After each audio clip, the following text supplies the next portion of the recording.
son. Raphael on the track. Come on, son.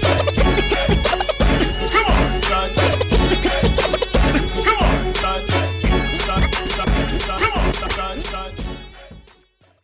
What up, y'all? It's Ed Lovers. Come on, son, the podcast. Y'all know how I do this each and every week. Y'all get to hear me talking to some great people, man. And sometimes I'm just by myself, man. And you know this all brought to you by Cigars International. Make sure you go to cigarsinternational.com for all your cigar needs. If you're an aficionado like me, you know where to go to get your cigars. I'm always on Cigar International. They got your products, cutters, lighters, all the best cigars, top 25 cigars of the year, all of that. Cigars International. You make sure you go to cigarsinternational.com.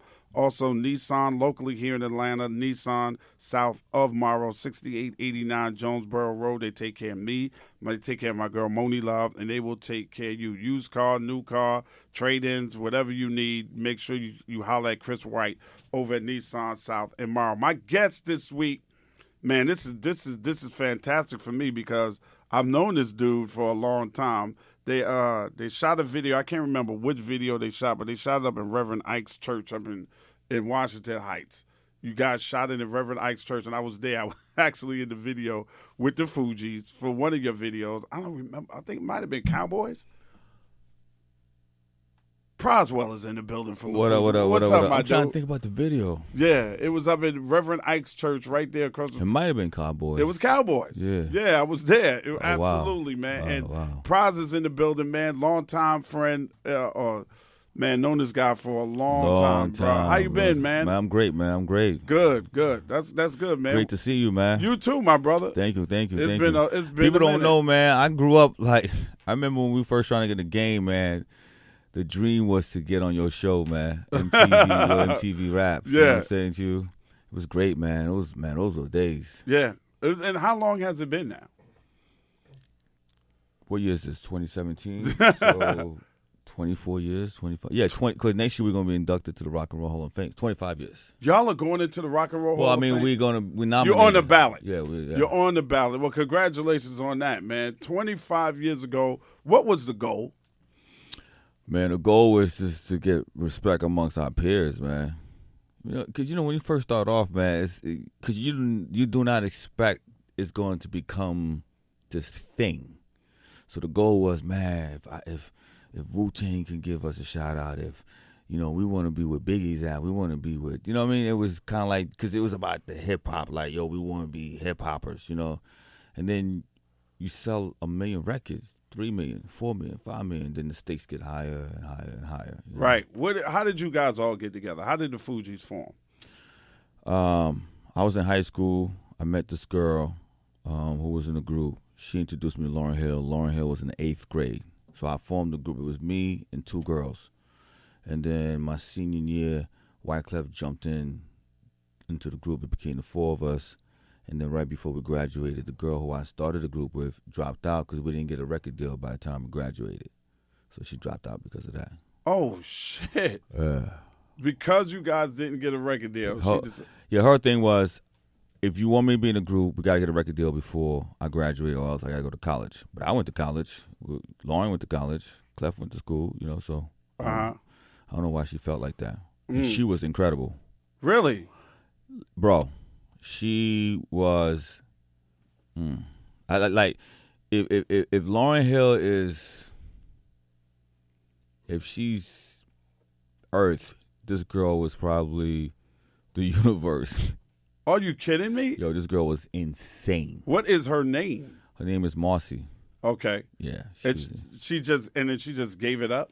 She just gave it up. She stopped? She didn't stop. I think, Ed, you got to look at it like this, right? So, in the era we're in today, if someone said, I'm putting out a record, it's no different if someone said, I'm going to the bathroom.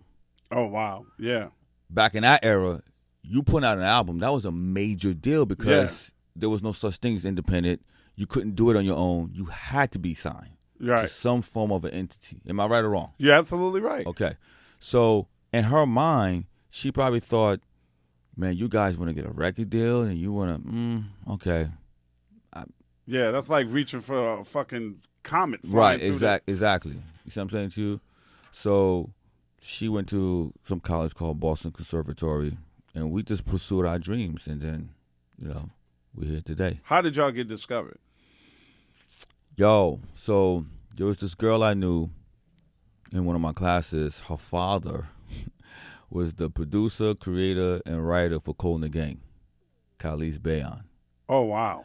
Yeah, and so it's so funny. Her boyfriend was the captain of the football team, but she never really introduced her. Her boyfriend was a rapper, but she had a crush on me. And one day, man, if this girl ever come up to me, man, one day she came up to me, she says, I know you're not feeling me, but I'm going to introduce you to someone that's going to change your life.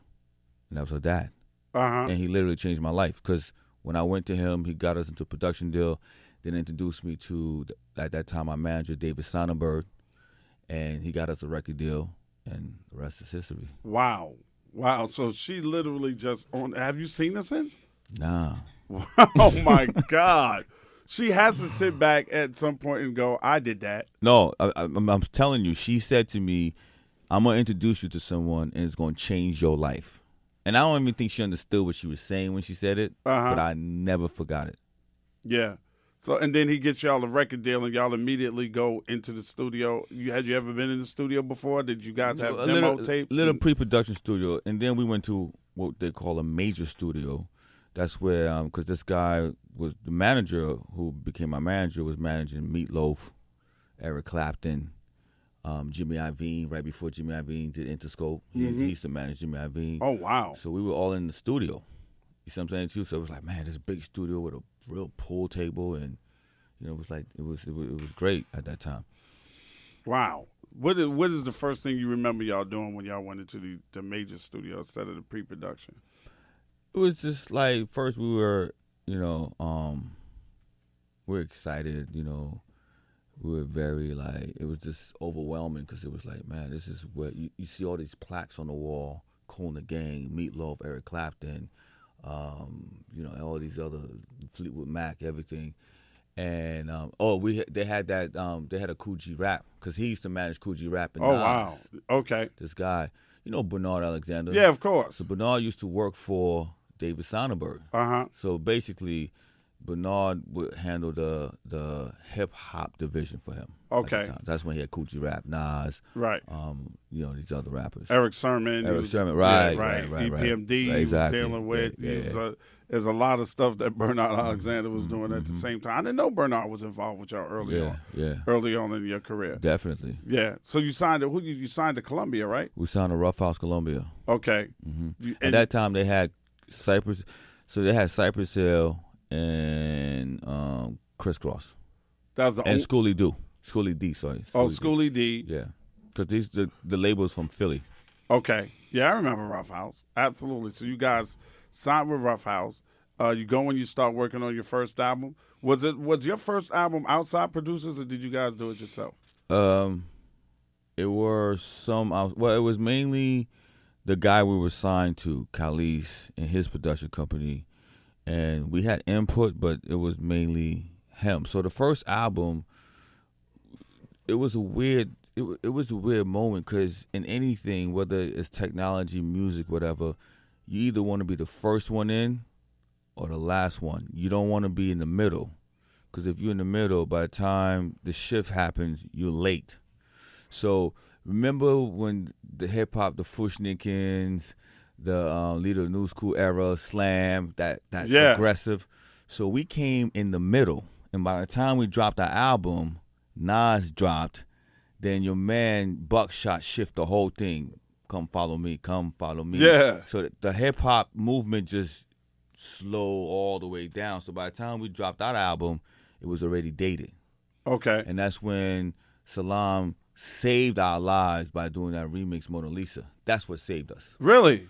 Yeah, bro, because the first album was Booth Bop, and by the time we dropped it, now you got Nas with Illmatic. You got, everybody, the whole hip-hop scene changed. Biggie coming out, so everything wasn't aggressive anymore. It was more like B-boy, you know what I'm saying to you?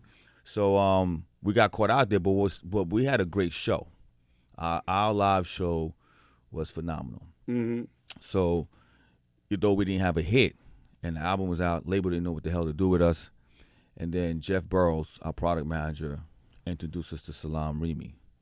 That's when Salam did the remix for Buckshot. He did the remix for a lot of people. So he was kind of like on a hot track. And they felt like he could understand what we were, because the Fugees was kind of like a different style of hip-hop, musical hip-hop, but not really hip-hop, So Salam was like, look, I'm going to take everything you guys got going on, and I'm going to put into this. And that's when Mona Lisa, can I get it? Right. And that's when it's kind of like, everything kind of like shifted. So that one remix. Save Our Lives. We got dropped. I'm dead ass serious. They were talking about dropping you? Yeah, because they were like, because you gotta remember the movement was so strong in that era. Uh-huh. You know what I'm saying? So we didn't fit. Although we were doing shows, we were doing shows with Biggie, we were doing shows with Ice Cube, we were doing a lot of shows, and the audience was responding, but we just didn't have the record. Right. You see what I'm saying to you? We did the tour with Queen Latifah. We opened up for her. Uh-huh. So we was all over the place. Our chops was up. So then finally the remix came, and then the label was like, there might be something there. Cause we kept touring on that remix, and they were like, go make an album, go figure it out. And we were like, all right, we're gonna figure this thing out. And we didn't have no money. They gave us like crumbs For the score? Yeah, you know how much the score cost? How much? $125,000. Get the fuck. Come on, dude. For real? Yo, and you know how much money each of us got out of that? How much? $1,200. Wait a minute. Y'all only got $1,200 Each of us for our pockets. Yeah. For doing the score. For doing the score. Wow. So now you going in. You got Salam remixed the hell out of that. You Chiba, y'all. Yeah, right. Now I'ma leave it, y'all. Yeah. That's just playing on the radio all day long. Now we know who the fuck the Fugees are. Right. You go back in and do the score. What's your mindset going in? Let us prove to everybody we dope. That, but also like, let's not try to chase waterfalls. Let's chase greatness. And what I mean by that is, as a hip-hop artist, you always influence. So when I was watching listen, back in our day, there was only two shows to watch. Ralph McDaniels. Video Music Box. And Your MTV Rock. Right. Period. There's nothing else you can watch. So we're watching all the hot videos on your show. You automatically, as an artist, is being influenced. Right. Because you're like, man, Naughty by Nature's now coming out. And you know what I'm saying? That whole Tribe Called Quest, De La Soul. Right. So we're like, yo, where do we fit? And then you Mobb Deep, Nas, Coogee Rap, Big Daddy Kane, Slick Rick, Snoop. The West was coming in. The West was killing. Outkast down in Atlanta. Right. So all of that is happening. And so when we went to do the score, we said, listen, let's do what we good at.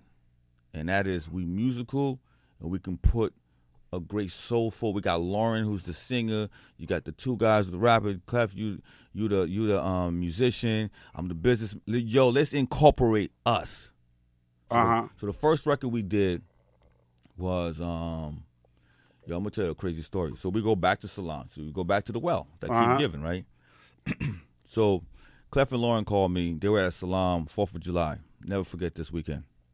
1995, one of the hottest summers on record. 1995. He said, yo, we got this beat that is crazy. You got to come hear this record. So I was in Jersey. This is when I was living in Jersey. So I drive out in the hoopty, go to Salam, and he's playing this beat. And I'm like, I don't really get it. Like, I get it, but I don't get it, right? He's like, yo, this beat is going to be incredible. Fat Joe just passed on this beat. And I was like, who gives a fuck? I still don't get the beat. Mm-hmm. So then we were like, all right, well, let's try to record something on it. So for like 5-6 hours, Lauren, because where we used to do records is we first figure out what the hook is, right? So Lauren's in the studio for 5-6 hours straight in the vocal booth, just dropping all types of hooks on it. They all were dope, but it wasn't that, yo, right when after 6 hours she's tired, her voice is getting sore, whatever, she decided like, all right, we're gonna come back the next day. And she started humming, ooh la la la, it's the way that we was like, yo, what's that? She said, no, I was just humming something. No. Hum that shit on the mic. And she just start humming it. We like, that's the hook. That was it. Ooh, la, la, la, la. Wow.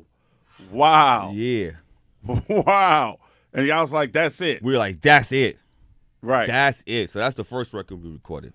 Okay. Wow. And y'all all just wrote the stuff that you wrote, that all of y'all wrote for that record.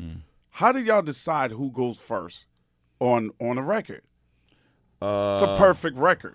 Like if you switch it up, it's not the same record. Yeah, right. You know what I mean? It's just that it was just a vibe. Like when she sung the hook, she wasn't sure about so she had did the hook for some friend of hers for some bullshit mixtape, but it wasn't that. It was the melody, and she was like, "Well, I don't know, it's my friends." I was like, "Yo, listen, let me tell you something. Mixtape, album, Right. okay." You singing this on this level, it could take us to a whole different. That mixtape is not going anywhere. No disrespect to your homeboy, but it's what it is. So first we had to convince her to let the hook go. Okay. So then when she did that, it was like Clef was so amped. We used to be number 10. Now we were like, whoa, I like that. We used to be number 10. Now we permanent 1. Right. That feels like an intro. Right. Say to you, so That's the way to set it off. right. And then Lauren was like, came with Mitsubishi, Joe, my sushi and all that. It was like, oh, that felt good. And then I was like, let me just close it. So it was just a format that just kind of like everybody just fell in place that when it felt right to fall in place. Right. And that's the very first record y'all Very recorded. first record we recorded. Good God Almighty. And then going on, creating that album and having that vibe and that feel. How did it feel for that record to come out and then take off? Like, do you remember the progression? Oh my God, I remember every single second of it. Yeah, of course. Uh-huh. Because you gotta remember something. Back then, it was very important, more so than just record sales, to be accepted amongst your peers. That was a thing back then. I mean, it's different now, but back then, your peers had to say, okay, he, she, they hot, they piping. Right. Right? So for us, it was like, we doing this for our peers and fans first, right? Like, we want people to be like, they hot. So when we finished the album, I'll never forget this. When we went to the label and we played them, they didn't like Killing Me Softly. What? Yeah. They were like, we don't know what that is. That's cool. Wait, whoa. One of the biggest records ever, they didn't like it? Yeah, it's not that they didn't like it. They were like, yeah, it's interesting, but that's Roberta Flack. We were like, what are you talking about? They're like, nah, that's not. That record, by the way, was to show you how much they didn't think anything about the record. The second official single was Ready or Not. Right. That's why it's $1 million video.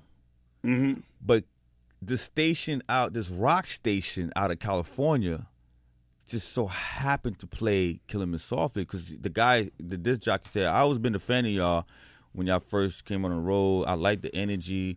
He said, I'm a rock guy, so I like what you guys were doing because Clef was playing the guitar. He said, so when this album came out, I heard Fugees. I thought it was a good record, but we couldn't play it because we were a rock station. He said, so I'm looking at the back of the album and I see Killing Me Softly. So, and let me show you how God works. Originally, the name of the record was Killing a Soundboy. But the guy who wrote the record was like, y'all not fucking up my shit. Y'all gonna have to keep it the way it is. Okay. Right? Because the hook was even Killing a Soundboy? Yes. Wow. You're fucking blowing my mind right now, dude. You actually changed the entire... Yes, Killing a Soundboy. Yo, the writer was like, the guy who wrote it was like, listen, I love you guys. Only way I'm going to clear it. You can put any beat you want on it, but you got to sing the record the way I wrote it. Oh, wow. Yeah, he says, nah. He says, you're going to do yourself a disservice. Oh, straight up. He's like, and we wasn't getting it, but I was like, yo, we got to put this record on this album. Because Lauren didn't like the record neither. Really? Oh, my God. We got booed So I'm gonna tell you the story. Going back to K-Rock. So Okay. the guy says, "Let me listen to this Killing Me Softly thing," and he heard it, and he started playing it on K-Rock. That was the only urban-ish type of record they played up to that point of the existence of K-Rock. Oh, wow. Once he started playing it, then the whole country, because it's the Fugees, and they're like, "Oh, Killing Me Softly with that tribe poem." Right. Gas, doom, doom, gas. The country jumped. Right. So the country jumped on it. So the label was like, "Wait, we thought Radio or Not was the single." So we had to pivot right. And they shot $1 million video on Radio. Right, we shot $1 million. $1 million on the $1.3 to be exact. Wow. And they pivoted to So she didn't like the record. So what happened is we'll be performing. Now this record's popping off. Right. But we never performed the record. We at 2 million at this point, and we never performed the record once. We'll do a whole everything else, but not Killing Me Softly. K-Rock asked us to come perform. So they had this revolving stage. It was like Guns N' Roses. It was like, we was the only hip-hop act, right? We come on stage. The whole audience is cool. They're excited. We perform everything, but don't do Killing Me Softly. And that's what they wanted to hear because that's all they know about us at this point. So as we leave, because we done with our set, they start booing and throwing shit on the stage. The promoter comes and says, y'all got to perform Killing Me Softly. They're about to destroy the stage. There's no way y'all going to leave and not perform Killing Me Softly. And Lauren was like, well, we never practice it. We don't really perform it. It's just an album cut. He's like, it's not just an album cut. It's a big record. You don't see them throwing things on the stage? So then we was like, all right, cool. So we go on and perform it. Didn't even know what we was performing. Audience went ape shit. And we was like, oh, this might be the record right here. Right. And that's how it came about. Oh, my God. Why was there a conscious effort on behalf of you guys? You and Clef both rap. Lauren sings. Why didn't you rap? Or is there a version where y'all did Killing Me Softly and had rap on it and took it off? So let me tell you why. So when I went to Lauren, because the way this record came about, remember Kiss FM, Love After Dark in New York back in the day? They used to play this. Okay. So one day we were in New York City, and Lauren used to drive us around because we were so broke. So she used to drive her mom Camry, right? So her and I coming back from the city, and she dropping me off at Booger Basement, the studio we recorded at. And I'm just having a conversation with her, and the song comes on, the extended version. And it got this this introduction, and it felt like a hip hop and we were just bopping our head, and I was like, yo, this is the record you need to do. And she's like, yeah, whatever. So then a couple of days later, I said, listen, this is what I think. We got to treat the score like a mixtape. Our advantage, as far as compared to everyone else, is that you are our Mary J. Blige in this group. No one can say that. If Mary want to do a record, she got to go get, with a rapper, she got to go get Method Man. Right. Right? If Method Man wants a girl to sing on his record, he got to go get Mary J. Blige. We ain't got to do that. We all in one. We can rap for you. We could be your Method Man, and you be our Mary J. Blige. So that's why you should do Killing Me Softly. But we didn't want to rap on it because we wanted to be a straightaway song because we know people knew her as a singer from Sister Act. Right. So we just vocal it, but what we're going to do is make it hip-hop and dirty it up. That's how we came with that. Guys, right. And the one time. To give it that hip-hop flavor. You see what I'm saying to you? So it was a conscious effort just to showcase, because that's who we were. That's who we are, Yeah. We came from the church. We sing, we play, we do all that. You know what I'm saying to you? So y'all did that. That record comes out. You do the K-Rock show. The record blows the fuck up. When the record got to 2 million, did you think that was it? Did you think okay, we 1 million had to be crazy for you? Well, it's so funny. I told Sony we was gonna do 10 million. They were like, Pras, it's a good album. If you go gold, you're on fire. Right. Let's focus on gold. Right. Which is, for those who don't know, not privy to conversation about records, that's 500,000 Right. people buying a record. Now, you remember that hip-hop drop? Like, you'll put out a record? Yeah. So we finished the album. Now, mind you, the album cost $125,000. So for the first single, which was Fugees, we wanted $100,000 to go shoot it in Haiti. Mm-hmm. And, you know, back then, Haiti, you know, those going outside of the country was like foreign. Right. Right? Especially when you say Haiti, because it was really crazy back then. Right. So label was like, Haiti? We would never send you guys to Haiti. We can't get no insurance. Because Haiti's one of them countries, no insurance company want to insure you doing anything in Haiti, especially at that time. Right. Right? So we're like, yo, that Fugees got that Caribbean flavor. You know, we got to do it outside. So they're like, listen, y'all can go to Jamaica, maybe. So we're like, look, we need $100,000. They're like, listen, we already spent $125,000. $100,000 is a lot of money to be spending on a video back then. Mm-hmm. So we beg. Finally, we go to Jamaica. So they're like, listen, if we spend $100,000, we can't do anything else for you guys until this record drops, so we know what's going to happen. So we're like, all right, we're going to take our chance. So we put out the record. The single goes gold. It was going to go platinum, but the label was like, we're going to cut it off at $800,000 so we can get people to go buy the album. Oh, wow. So you sold 800,000 singles. Yeah, because Chris Cross was number 1, was number 2. Right. Right? And so album comes out in February. They goes, man, based on early projections, you guys may have a gold album. So we sell 70,000 the first week. Okay. So wow. So we was like number... Okay, 70,000 the first week on the score. What did you sell the first week on your first album? On the first album? Mm-hmm. We sold about 4. 4,000? 4. 4 records? Yeah, 4. Oh shit! So this is fucking you up right now. Yo, you what? just sold 70,000 records on a sophomore album? Bro, 70,000, and we at we top 10 now. Okay.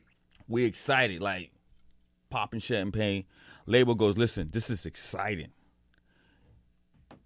Just so you know, you guys gonna get the hip hop drop, but don't worry about it.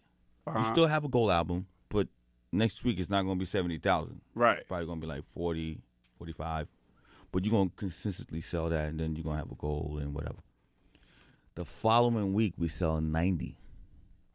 Shit, so it was no drop off. They were like, wait. Now let me explain to people, because normally in the music business, there's always a drop off. Okay, it's called the hip hop drop. It's called a hip hop drop. If you do 100,000 the first week, that next week you're going to be around maybe 50, 60, Right. 70. They did that 70 and then went up Went up to 90. the next week. So then it became, on the 5th week, it just kept going. So remember that woman, Alanis Morissette? Yeah, She had that biggest album at that time. Jagged Little Pill. Boom. She was selling 300,000 for like 40 weeks straight. So we was chasing to beat her to get the number 1 record. Right. Yo, I remember So the score was up against Jagged Little Pill. Yeah, because now shit. we at number 2 now. After like 6-7 weeks, we selling like 150, 200,000. It's just going. But for like 5-7 weeks, we just right below her from the 300. She was like 315. She was selling. So we'll be like 312, like it gets never. And then she just every time we get closer, somehow she goes a little bit higher. Right. Finally, we had sold that 1 week like 330, and we was the number 1 record in the country, man. That on the feeling. pop charts. Yeah, top 100. Shit, dude, on a hip hop album. On a hip hop album. Who the fuck else had did that? At that time, no one. At that time. Now, I mean, people came afterwards, Eminem and everybody else came and did it. But, I mean, we were the first at that time. Okay. You know what I mean? Right. Like the score is the number 1 record in the country, period. Period. Over all genres. That's got to be amazing for a guy that sold 4 records on his first album. Yeah, man. And we had only sold at that time, when the score came out, we had sold maybe 2,500 records in total. In total. Of the first album. Right. Then after the score came out, it went platinum. Right. The score went platinum. So now you're at 5 million. What's your thoughts at 5 million?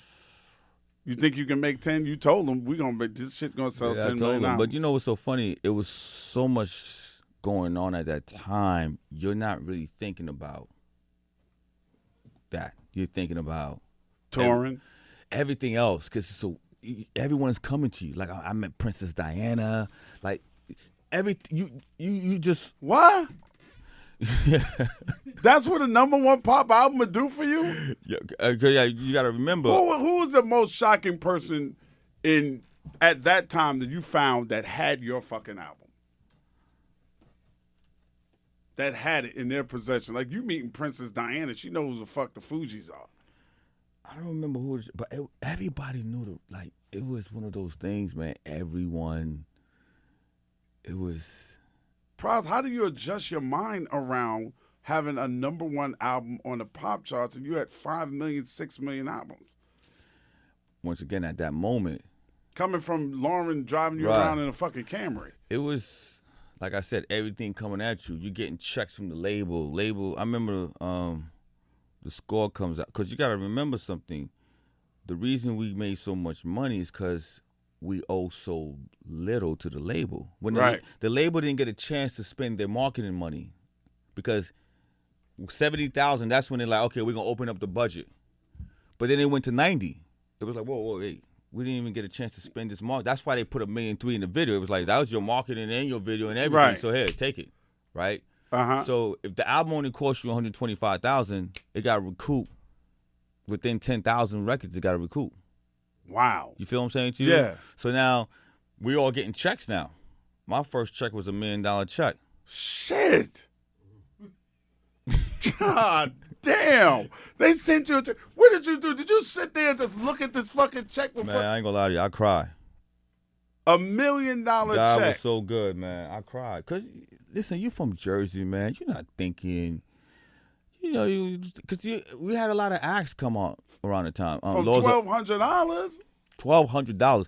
Bro, I used to eat chicken wings and fried rice every day, try to find $1.75, because, you know, it was hard. Right. But, you know what's so funny? Back then, when I reflect on it, it was hard. But when I was living the moment, it didn't feel hard. Uh-huh. Because we were happy doing what we were doing. We were excited about making music. There's nothing like when you have something to look forward to. That's the greatest thing in life. Uh-huh. When you got something to look forward to. So we was looking forward to like, yo, we're going to make this incredible album, even though we didn't know what it was. Uh-huh. You know?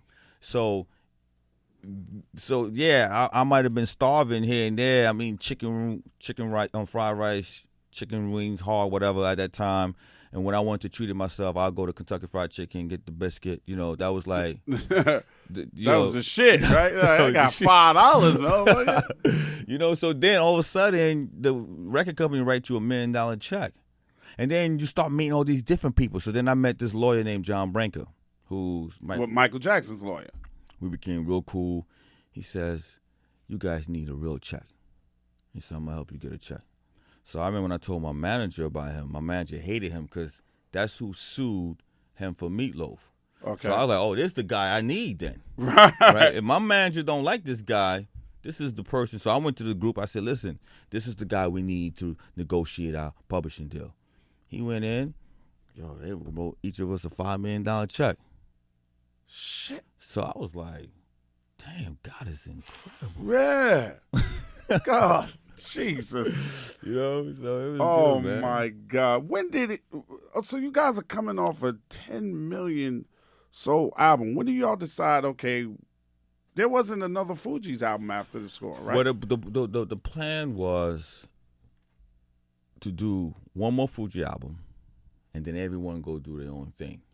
Okay. So that's why on the Carnival, some of the Carnival was the beginning of the Fugees album. Okay. It was the start of the next album. So when that didn't pan out, so Clef just kind of like refocused it to being his for the Carnival. Mm-hmm. But the next album was going to be the Fugees. Why didn't it happen? I don't know what happened. Oh, Lauren had just gotten pregnant. Okay. Right? So it was like. But how does that twist around your whole fucking plan? Other people have gotten pregnant and then was like, okay, now let's get back in the studio. Because she's pregnant, what the fuck does that mean? You just did 10 fucking million. And Clef did extremely well with the carnival. How does her becoming pregnant change the trajectory of what the Fugees were? Well, let me see how to put this. Okay. You, myself. What's your name, love? Harper. Mm-hmm. Nice to meet you. Nice to meet you. Krista. So we're all on the ship together, right? And we see the Titanic. We see the iceberg is coming. And so we all got to figure out how to get off of this ship safely. But Harper and I, trying to figure it out, but you and Krista got some offside shit going on that we don't know about. So now all of a sudden, we come back and say, look, all right, we got the buoy, we got this, we're going, but you guys don't want to get off the ship because some shit popped off that we have no idea what happened when you guys went off to the side. Okay. So that's kind of like what happened. So you got to remember something. Yeah, it was you right, but I didn't know at that time that the two of them were engaged with each other. Okay. You see what I'm saying? You didn't know Lauren and Clef were messing with each other? No. Okay. Because you got to remember something, Ed. I'm looking at it like this. This music shit is great, but it's also a hustle for me because I'm thinking about my future. Mm-hmm. There's no way. I went to Yale and dropped out to do this. Right. So I know there's no other profession I could do to make that kind of money. That's right. So in my mind, and I know it's not going to last. I just know, just based on previous last 100 years of every group that tried to do it. Right? So in my mind, this group is not going to be an exception to that rule. I just didn't know what point. So whatever they had going on, I didn't know. Then all of a sudden, we're on a road and I find out she's pregnant. You pregnant? Wait. How you got pregnant? We've been together all this. Right. You know what I mean? So, sorry. That's okay. So that changed the whole trajectory of what I had planned. Right. So now we got to kind of like adjust and figure it out. And it's like, well, and then come to find out that, oh, you're not the father. Okay. Well, then who the fuck is the father? Right. It just got really crazy. You Right. know what I'm saying? So you had no idea, first of all, of her relationship with Wyclef. None. And then you had no idea about Rohan either? Nope. But the funny thing is this. It all makes sense now to me in retrospect. How so? Because it was all in front of me. But I was so, and I blame myself too because I think I could have managed the situation had I really wanted to know. Maybe I think a part of me didn't really want to know. And I did know but didn't want to know. You see what I'm saying to you? Because had I known, because I could have went to the dude and be like, yo, Playboy, that's not a good move. Don't go there. Not to say that he wouldn't have done it, but I could have tried to kind of like diffuse it better instead of saying, well, I ain't got nothing to do with this as long as I'm getting my money. Right. Because then in the long run, it affected the relationship of 3 kids who went and chased greatness. Together. Together. And I was as a unit. Because let me tell you, I'm going to tell you why. No matter what Lauryn Hill ever do or say, I will always have so much love and respect for her because I'm going to tell you something she did in the very beginning of her career. So back when we was kind of like just getting on Penny Hardaway, when he was hot with Orlando. Remember he had that Sprite commercial? Yeah, yeah, Little Penny and all that. Boom. He goes to the manager and says, listen, I want Lauryn Hill to do a commercial with her. And she's like, all right, great. And so the manager said, okay, cool. The guys are ready. Let us know the day, whatever. He goes, no. I don't want the guys. I want Lauren. And she was like, well, I'm not doing anything without my crew. So you got to take all of us. You can't just pluck me away. So I think the ad agency offered her something like $3 million. Yo, here's $3 million. You want to break it off with the guys? We don't give a fuck. But we don't want these motherfuckers on the set. Tell them Haitian niggas go back to Haiti, but we want you. Mm-hmm. She turned it down. Oh, wow. You feel me? Right. That's honorable. Yeah. You see what I'm saying? Extremely honorable. Yeah. So that means what happens at that time when we couldn't come back together, that was pain. Mm-hmm. For whatever their situation was. That's coming out of pain where she felt like, man, I don't know if I can step into that zone right now. Right. You see what I'm saying to you? So like I said to you, if I was to say at that moment to consult her and be like, because I'm the one who signed her when she was 11 years old. I went to her parents' house and said, can I take your daughter to be in this thing I'm trying to do? Mm-hmm. And her mom and her father said, please protect my daughter. Right. So to a certain extent, I felt like I let her down. Mm-hmm. You see what I'm saying to you? Like, the situation could have been managed better. Right. So I think that's she was like, really, really openly, like, seriously in love with Wyclef. Yeah. Yeah. And I guess she couldn't feel like she could step back into that group and be, because you guys were so tight. Y'all was around each other. Yeah. Like, all the creation was. Yeah, that's why it was so like, wow, well, y'all was what? I mean, we used to sleep in the same room together. Right. Like, so I was like, shit, what's happening? Y'all was bonking while I was asleep? Like, what the fuck was going on in there? Like, what, are you kidding me? How did I miss this shit? Yeah. How did I miss this shit? Man. So you guys were actually, the first part of the carnival was supposed to be you guys, and then, I mean, the Fugees album, and of course, Lauren couldn't do it, and she was having a baby, and she was going through her own thing, withdrawing from Wyclef and whatever, and then y'all find this young man by the name of John Forte. Where the fuck did y'all find John Forte at? Lauren did. We found John Forte in the score because he produced 2 records on the score. Really? Okay. He did Family Business and Cowboy. Okay. Yeah. He was a great guy, man. Great guy, talented. She brought him around. He was part of the camp. And it's unfortunate what happened, but, I mean, he ended up coming out of the situation. Yeah, he got out of the situation. He's good. But the Staying Alive record, my God, what a fucking smash, man. That was a Fugees record. That was a Fugees? Bro, listen. I told you, almost half of his album was a Fugees-ish record. So, Staying Alive. That's why Lauren's on Guantanamela. Right. She's on another record on the Carnival. That's why she's in the video, Staying Alive. Because it was supposed to be a Fugees vibe, like, album. And it just kind of like... And then it was like... And you're on a lot of records on that album, right? Yeah. On the Carnival. Yeah, I'm on 3 or 4. So, the thing was this. That's why she was so supportive. Because she was like, all right, you know what? I'm pregnant. Look. Get your situation out the way. She didn't even want him doing an album. She's like, all right, Clef, get your situation out the way. Let me have this child, and then we'll come back and really do a Fugees album. Right. But then, you know, fame and fortune does something to people, man, that is unbelievable. Mm-hmm. You know what I'm saying? And I think being young, you know, having this success on your own now, because now it's no longer a group thing where you can say, well, it was the individuals. Because look, at the end of the day, you know, everybody played a role, obviously, for the Fugees, but you can't discount the fact that, like, the biggest record came from this particular dude. Like, right. I'm the guy who basically forced y'all to do the record, came up with the Tribe Called Quest drum pattern, like.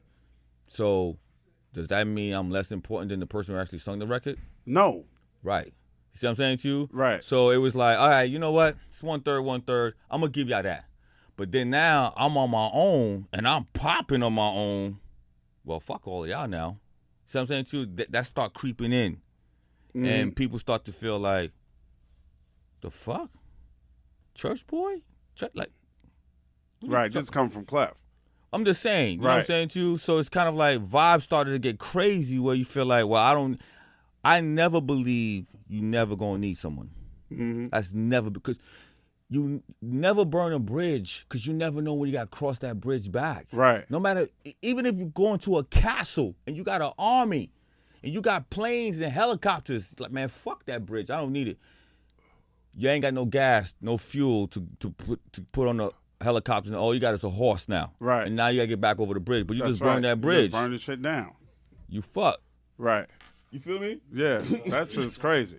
You know, so. But it's heartbreaking too, Pras, because you guys came up together. Like, I remember early seeing you guys, man, and y'all were just so much of a unit. You didn't have shit. You were hungry. You wanted to be respected in hip hop, and it was just always y'all three, man, and just going in the whole, you know, y'all had your whole movement, a crew, and everybody believed in the talent of all of y'all individually, and didn't see the shit go left. It was fucking disgusting and heartbreaking for me, man. I mean, great music came out of this shit. Right. You know what I mean? Lauren, fuck. Right. Yeah. That whole album is Yeah. Pain. Yeah, that's from Pain. fucking Pain. Like, one of the greatest albums that was ever made, The Miseducation of Lauryn Hill. I don't fuck if you male or female. That album came from Pain. No doubt. That album, and then you came out, you did your fucking thing, and you got ODB, and you did Ghetto Superstar, you did your own album, which was fucking dope, and Clef did his own album that was dope. Why after all of that shit, okay, we went through this pain, why can y'all never, I mean, how long ago was that y'all did a record together, we heard about it, it was like, oh shit, the Fugees is coming back? Oh, you mean a leak? Yeah, That was old record that we see 12 years ago. We tried to do the reunion. Yeah, I remember that. Right. It just couldn't. Was that true? She wanted y'all to call her Miss Hill? I mean, she wants everyone to call Miss Hill. But can I ask you a question? Yeah. What's the difference between somebody saying "Old Dirty" saying "Call me Old Dirty Bastard"? That's not his real name. Right. But you call him Old Dirty Bastard. Right. Rest in peace, Old Dirty. But I'm just saying. So to me, calling her Miss Hill is like calling Christopher Wallace Biggie Smalls. Okay. Why people feel offended? You didn't take it offensively when she said when that came. Why? What do you mean? Because Miss Hill, I need you know her from day one, and Not she's only that, fucking but Lauren to you. Like, don't come to me with that call me Miss Hill shit. You fucking Lauren. You know what she could say? She could say, Wyclef, I know you as Nell.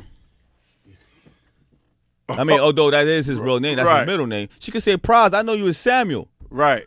Although that is my real name. But the point I'm saying is, for me, it's not that big of a deal because I'm looking at it like, look, whatever it's going to take to make this particular individual happy and feel like she's being respected, like, we can get our job done, which is, let's get this record. Let's go make $300 million. That's how I'm thinking. So for me, you want me to call your highness? No problem. You want me to drop rose petal? Yo, I'm trying to buy a plane. Let's go. You know what I'm saying to you? Like, I don't take it personal. I don't know why people take things so personally. Like, I don't never take anything personal. Right. Because to me, at the end of the day, it's like, as opposed to what? Like, this is supposed to be fun. You want me to call Miss Hill? Yes, Miss Hill. Yo, I remember when she first said it to me. I like Miss Hill. What's up, Miss Hill? And we start laughing because she knew I knew it was absurd, but yeah, I'm good with it. Right. But I'm good. I'm respecting you. Right. You call me Pras. That's not my real name. My real name is Samuel Proswell Michelle. So technically, she could be like Sam. Right. I'd be like, what the fuck you calling me Sam for? You got to call me Pras. Right. You see what I'm saying to you? Uh-huh. So I never took it like that. You know what I mean? I can understand why people might. I think the reason people really take offense to it is because it's Miss Hill. But no one took offense when Puffy said, call me Diddy. Right. Or Call P. me Diddy. P. Diddy. Right. You see what Or I'm saying? Jay dropped the hyphen from the name. Nobody's going up in arms about it.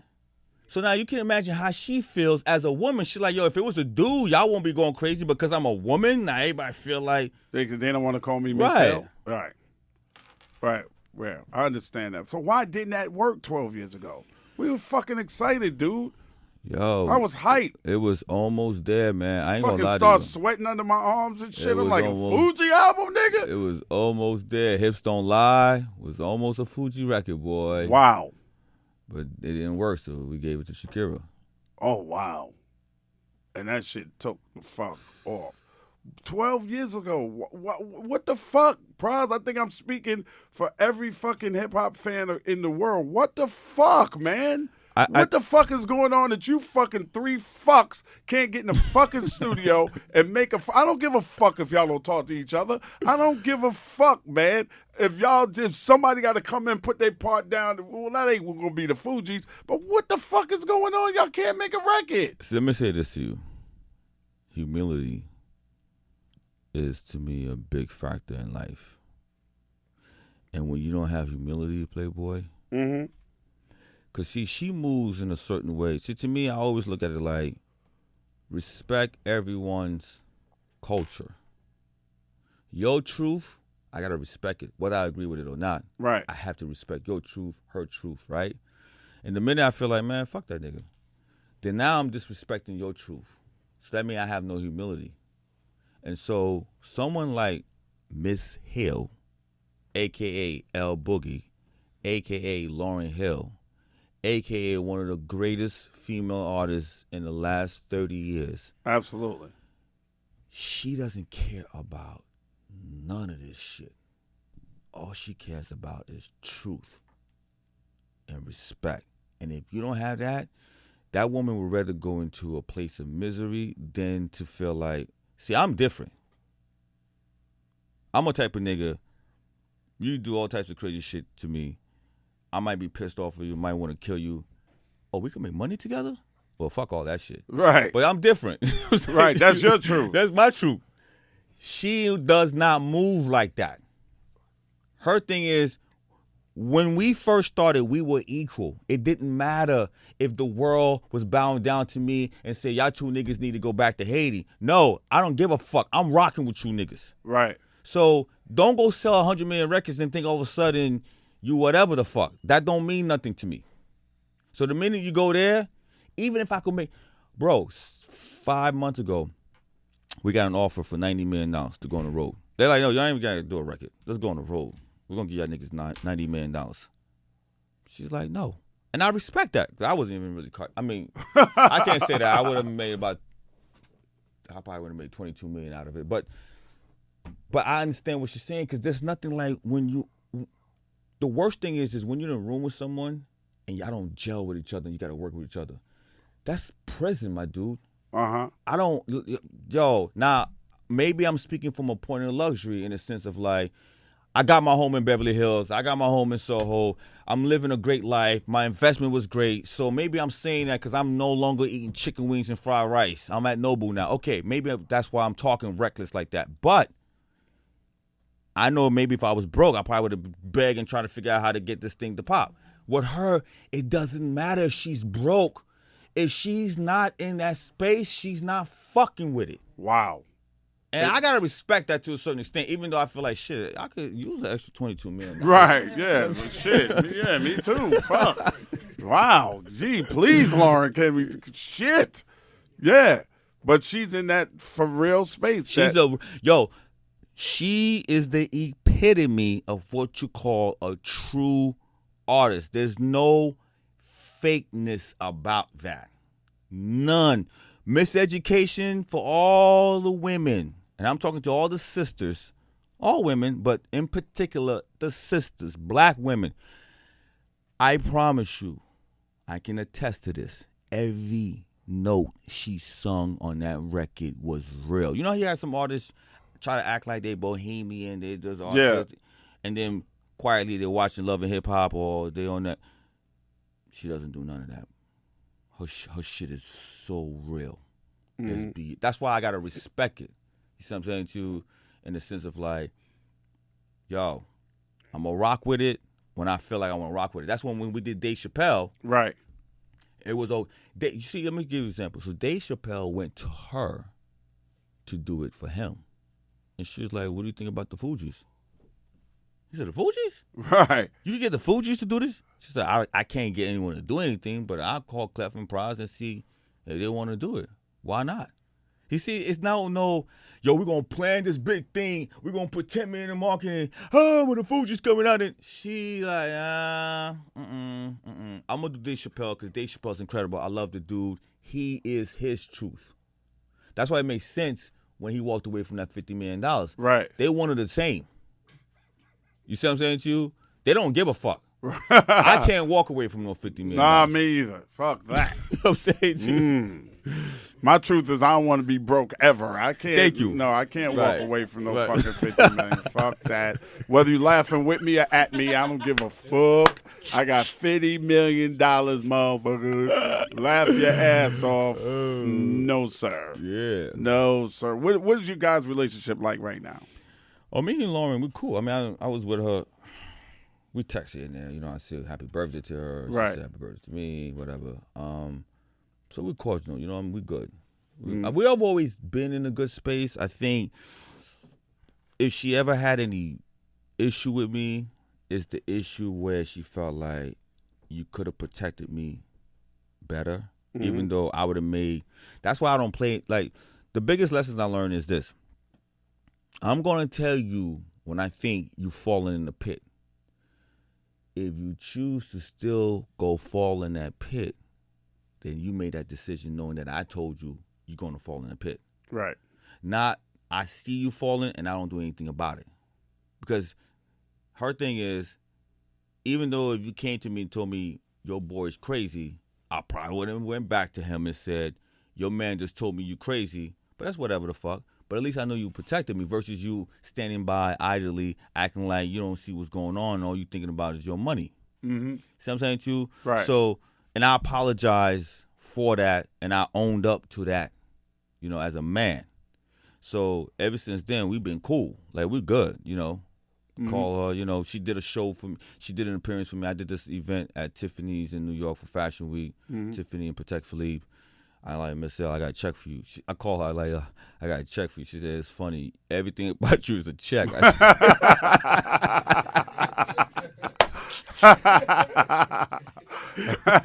But she came and killed it. Right. Came and, like, gave me 3 songs. It was just incredible. You know, the crowd Right. loved it, whatever. So we good. Me and Wyclef, I haven't spoken to him in about a year, but we were cool. If I see him, you know. I believe he may be in town. I think Who? Wyclef this week, right? What? Huh?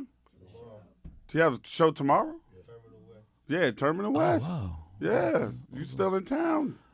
You dope. Pop up. Yeah, unfortunately, I'm flying out.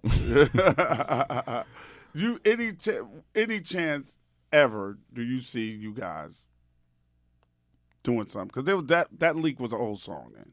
Oh, 12 years old. Okay. But I, you know what I told somebody this the other day, a couple hours ago. I said, listen, the likelihood of us doing something is the same likelihood of Donald Trump becoming president before he became president, and we were like, right? What did you think? It was never going to happen. I was like, nope, there's no fucking way this guy's going to be the president of the United States. But And it happened. Right, exactly. Right. So that's That's it, huh? Yeah, we can think no fucking way, and then the next thing you Right. know, y'all got on the phone and Right. like, hey, let's do this shit. right. Yeah. I'm going to say this to you. It's frustrating for me also because, and I'm going to leave with this, I do believe I've been blessed to be around those two. Mm-hmm. Two of the most incredible talent. If we ever come back, the one thing that gives me solace about this whole crazy, fucked up, turbulence group shit, this shit gonna be fucking incredible because she's not going to waver that. Like, if it's not that vibe for her, she's not fucking with it. So I know if she says she put a stamp on that shit, I'm good. Because it's going to be incredible. It don't matter if it's a year from now, 20 years from now, it's going to be incredible because she's not going to want no less than that. Right. And that's how y'all play. And that's what y'all have always been giving us, man. You know what I'm saying? So, Always been giving. What's next, man? What's new? well, right now I'm working on this project. It's called Pras Present. This is a project I'm dedicating to Haiti. It's not a charity album, but I'm dedicating to Haiti. So I got a record with Young and May. I got this next single is with Mary J. Blige, Rick Ross, and myself. Yo, when I tell you classic Mary J. Blige, yo, remember I said this here. This is the first time I'm going to say this. Y'all going to be like, oh my God, when you hear this. Got married. I got my man Neo. Got a couple other artists. I'm waiting for their verses. Okay. For their records. But yeah, we're dropping it in the fall. Just doing that. And I just been traveling the world, doing my thing, living life. Yeah. Being so happy and blessed to live the life that I live, man. Yo, we blessed. I always say this, and you know this better than probably your audience. Because, I grew up in the 80s, and I always say, what would we do? What we would have done if hip hop didn't exist? Oh my God. Yeah, absolutely. I don't know. I don't know, man, because hip hop saved my life. It's just enabled me to feed my family and put kids through college and all kind of shit. I still can't believe I'm still making money because of hip hop. I can't fucking believe this shit. It's amazing. It's amazing. Yeah. Yo, one of my man, I'm going to leave with this because I know we got to go, but one of my man came to me. He said, yo, this is 4 days ago. He was like, I was complaining about some my man called me. I was flying privately, right? My man called me on the phone. The phone rings on a plane, but you can't really hear the person when you like say hello, right? And I'm pissed off, and I'm like, yo, what the fuck, man? This shit crazy. My man's like, yo, you complain about Wi-Fi on the plane. You can't hear a phone on the plane. He said, you just came from Sudan. Like, they ain't got nothing to eat out there. You go to Haiti and you complain about Wi-Fi. I said, man, my bad, you right. He said, but Pras, bigger than that. Nigga, you haven't put out a record in fucking 20 years and you flying privately? You understand how blessed you are? And I had to kind of like step back and be like, damn, he's right. Right. I gotta be happy for my blessings. How many motherfuckers put out records and then tomorrow they broke? That's right.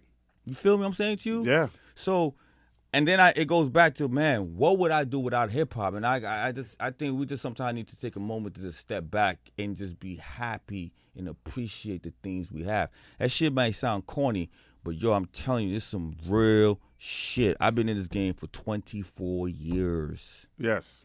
And I can say God is merciful and he's good. And on behalf of my listeners, I want to say this to you. Thank you. Thank you guys for the music. Even if y'all never make another record together, thank you. Thank you for music that changed lives and changed perceptions. First of all, changed perceptions on a whole ethnicity of people. Right. Haitian people were, them Haitian motherfuckers. That Haitian motherfuckers. I used to be a fucking school security officer in Andrew Jackson High School. And the Haitian community in the school, they were marginalized. It was like, get out of here. Right. We black, we Jamaican, motherfucker. We black. Oh, here come them fucking Haitians. So they're gonna put voodoo smoke. Everybody had a joke. You don't fuck with one of them. They pull that powder out in your fucking face, and you fucked up. You grow another foot, and y'all, and like you guys gave a face to Haitian people, man. You really did. You made being Haitian acceptable and fucking cool. And it wasn't. It really fucking wasn't. And as black people, we all should feel ashamed of the way we treated our own fucking people. You know what I mean? But you guys did that. And the people of Haiti and the Haitian people of America owe you motherfuckers a debt of gratitude because you made it cool. You're the first fucking Haitian rap group that ever came out and just fucking slayed every fucking thing. We didn't even know that shit existed. A Haitian that can fucking rap? Come on, get the fuck out of here. If a Haitian walked up to a cipher and was like, hello, my name is Pras Machete, and started rapping, we'd have been like, get the fuck out of here, Haiti boy. Get out. You know what I mean? Y'all made this shit fucking dope. The biggest Haitian that we knew before you guys that had permeated our culture was the Haitian Kid, the wrestler. Remember him? Oh, right, yeah, the Haiti little Kid. Haiti Kid. That's all we did. The fucking small person. Yeah. That's who we knew. We didn't know anybody from Haiti. And if there was a rap artist that was Haitian, they didn't say they were Haitian. Right. They weren't proud to be Haitian, man. Thank y'all for that. Thank you for the incredible music, man. Thank you for the success. You know what I mean? Nobody had black people wasn't selling 10 million fucking albums. They did 10 million before Outkast. Yeah. You know what I mean? No group had came out from Jersey, from where we from the block, from the hood, and sold 10 million fucking records. And a New York rap group, a Jersey rap group, is at that. Jersey was marginalized. Yeah. Jersey was out of them Jersey motherfuckers can't rap. We had Redman come from Jersey, Naughty, Latifah, Lords, you know, Rod Digger, you know, all that Jersey shit. But y'all made Jersey the shit.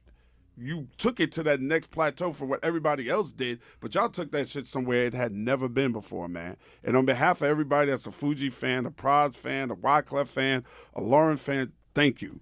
Thank you so much. And thank you for doing this podcast with me, man. Thank you, man. Thank you, man. I'm always here about, you know, supporting everything, especially blackness. Yes, sir. You feel me? Appreciate it's very important, man. Like, that's my mission right now, man. I feel like I just want to go and try to spread it. Mm-hmm. We have to understand our power. I'm going to give you a little stats that you probably don't know. Black people, we own about $1 trillion worth of assets. Mm-hmm. Only 5% of our money stay in the community. Yeah. Now listen to this fact. If we were able to go from 5 to 8%, it would employ 1 million black people. Oh, wow. I just learned that from this guy who owned a black bank in Washington, D.C. He's the seventh largest black-owned bank in the country. Wow. Pras Michelle in the building with me, man. That's going to do it, man. Thank you very much. On the podcast, y'all keep God first. Everything else will fall into place. As always, I'll talk with you, after you, to you, and definitely about your ass the next time. Come on the podcast, and that'll probably be next week. All right, y'all be good, man, and love each other, man. Be quick. All right, that's Ed Lover. Come on, son, the podcast. Get the fuck out of here with that bullshit. I'm out. Peace. This Ed Lover podcast is being done in conjunction with Cigars International. Make sure you check out cigarsinternational.com for all your cigar needs. This episode of Come On, Son, the podcast is produced and engineered by co-executive producers Kimana Paulus and Krista Hayes. Recorded at Mean Street Studios in downtown Atlanta, Georgia. This is an official Loudspeakers Network podcast. Network podcast. Network podcast. Network podcast. Network podcast. Network podcast. Network podcast.